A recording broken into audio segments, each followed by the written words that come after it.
இதை பார்த்து கொண்டிருக்கின்ற பெற்றோர்களுக்காக உங்கள் பிள்ளைகள் எந்த வயதில் இருந்தாலும் அவர்கள் இணையதளத்தோடு சம்பந்தப்பட்டு இந்த ஸ்மார்ட் போனை வைத்திருப்பவர்களாக அவர்கள் எவ்வாறு நாங்கள் கண்காணிக்கலாம்? HNBF லீசிங் குறைந்த வட்டியில் அதிக லீசிங் தொகை வழங்கும் ஒரு நாள் சேவை. அதை கண்காணிக்கிறதுக்கு எங்களுக்கு ஆக்சுவலாக இன்டர்நெட் சர்வீஸ் ப்ரொவைடர்ஸோட ஹெல்ப்பை நாங்கள் எடுக்கலாம். ரெண்டு முறையில் அந்த கண்காணிப்புகளை செய்யலாம். ஒன்று அந்த பிள்ளைகள் யூஸ் பண்ணுற மொபைல் ஃபோனில் நீங்கள் பேரண்டல் கண்ட்ரோல் ஸ்பை ஆப்ஸை நீங்கள் இன்ஸ்டால் பண்ணலாம். நான் சொன்ன மாதிரி இந்த பர்டிகுலர் ஆப்ஸை மொபைல்லேருந்து இன்ஃபர்மேஷன் திருடுறதுக்காக யூஸ் பண்ணுறாங்க.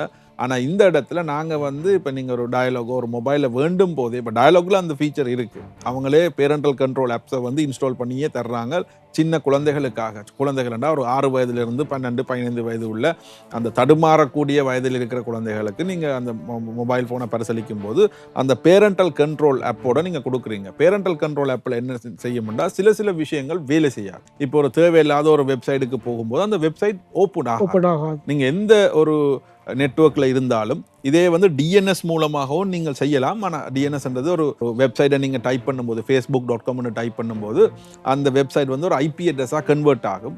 அந்த ஐபி அட்ரஸை தான் இன்டர்நெட்டுக்குள்ளே ட்ராவல் ஆகி அங்கே டெஸ்டினேஷனுக்கு சேர்ந்து வெப்பேஜ் டவுன் ஆகும்.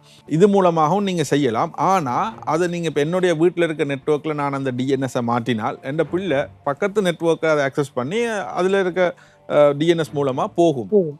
இது ஒரு முறை. ஆனால் எல்லாத்துலேயும் நீங்கள் அவரை பிளாக் பண்ணணும்னு சொல்லி சொன்னால் அந்த பேரண்டல் ஆப்ஸை நீங்கள் ப்ரொவைட் பண்ணலாம். மொபைல் ஃபோனுக்கு அது இருக்குது. மொபைல் ஃபோன், லேப்டாப் எல்லாத்துக்கும் அந்த பேரண்டல் ஆப்ஸ் இருக்கு. சாதாரணமாக ஒரு ஆப்புடைய பேரை சொல்ல விட்டாலும் கூட பேரண்டல் ஆப் என்பது நீங்கள் சொன்னது போல இந்த பிள்ளைகள் தவறான வெப்சைட்களுக்கு போகாமல் இருப்பதற்கு தடுக்கின்ற ஒன்று.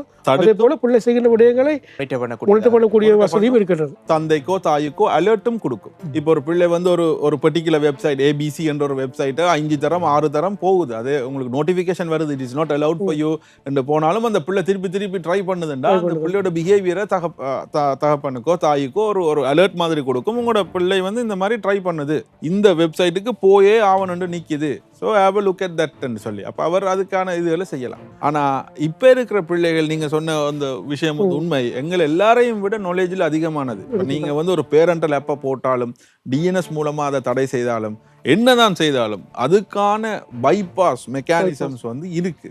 ஆனால் எல்லாத்தையும் விட பெஸ்ட் அந்த பிள்ளையோட இருந்து அதுக்கு ஒரு விழிப்புணர்வை கொடுத்து இப்படித்தான் இது இந்த மாதிரி ஒரு ரூட்ல போகும்போது உனக்கு இந்த மாதிரி நடக்கும், இந்த மாதிரி ரூட்ல போகும்போது இந்த மாதிரி நடக்கும் என்ற ஒரு விழிப்புணர்வை கொடுக்கறது தான் பெஸ்ட்.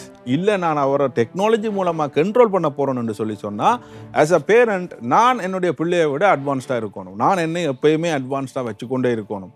எனக்கு எல்லா லாக்ஸ் எப்படி இந்த பைபாஸ் பண்ணக்கூடிய முறைகள் எங்கெங்கே இருக்குது எப்படி இருக்குன்றதை நான் தெரிஞ்சு வச்சுக்கொள்ளணும். ஸோ நான் நாளைக்கு ஃபோன் எடுத்து பார்த்துட்டு இந்த லாக்கை நீ உடைத்தீர்களா, இந்த ஃபேம் வேறு நீ அப்கிரேட் பண்ணியிருக்கீங்களா, இந்த சாஃப்ட்வேர் அப்கிரேட் பண்ணிருக்கீங்களா, நான் கொடுத்தது இது இல்லையே, ஸோ என்ன ரீசனுக்கு இப்படி பண்ணி அதை கொஸ்டின் பண்ணக்கூடியதா டெக்னிக்கலாக கொஸ்டின் பண்ணக்கூடியதுக்கு நானே அப்டேட் பண்ணிக்கொள்ளும்.